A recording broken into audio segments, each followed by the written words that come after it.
Boleh tak buat video tentang masa bila kita perlu mengangkat tangan ketika solat? Saya ada dengar pendapat hanya 4 kali sahaja kita perlu mengangkat tangan. Saya masih tak faham. Ada banyak pendapat yang saya dengar. Harap dapat membantu. Terima kasih. Baik, soalan yang bagus. Pertama sekali saya ingin menerangkan bahawasanya di dalam solat mengangkat kedua tangan hukumnya hanya sunat. Dan disunatkan pada 4 keadaan ataupun 4 tempat ini kita mengangkat kedua tangan. Pertama, ketika kita mengangkat takbiratul ihram, iaitu ketika permulaan solat, kita mengungkapkan takbir Allahu Akbar, ianya dinamakan sebagai takbiratul ihram, maka ketika itu disunatkan mengangkat kedua belah tangan. Tempat yang kedua disunatkan kita mengangkat kedua belah tangan kita ketika setiap kali kita hendak melakukan perbuatan rukuk. Tempat yang ketiga disunatkan kita mengangkat kedua belah tangan kita ketika setiap kali kita bangun daripada rukuk, iaitu kita i'tidal.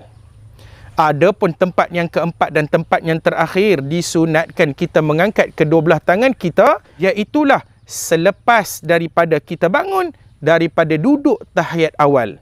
Maka keempat tempat ini, 4 tempat ini sahaja kita disunatkan mengangkat kedua tangan. Maka seseorang yang tidak mengangkat kedua tangan ketika pada 4 tempat ini, solatnya tetap sah. Sebagai contoh, ketika permulaan solat kita melakukan takbiratul ihram, Allahu Akbar. Hukum mengangkat kedua tangan ini sunat. Seseorang yang mengangkat takbiratul ihram tanpa mengangkat kedua tangan, sebagai contoh, kita solat subuh, usolli fardhu subhi raka'ataini imaman ataupun adaan lillahi ta'ala, Allahu Akbar, maka solatnya sah kerana mengangkat kedua tangan hukumnya sunat, iaitu jangan keliru, iaitu 4 tempat, 4 keadaan. Pertama, pada permulaan solat.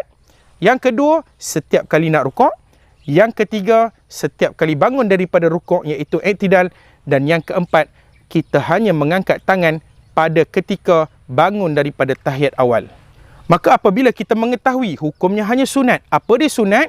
Sunat apabila kita lakukannya, pahala lebih. Apabila kita tidak lakukannya, kita rugi kerana tidak dapat pahala. Walau bagaimanapun, solat tetap sah.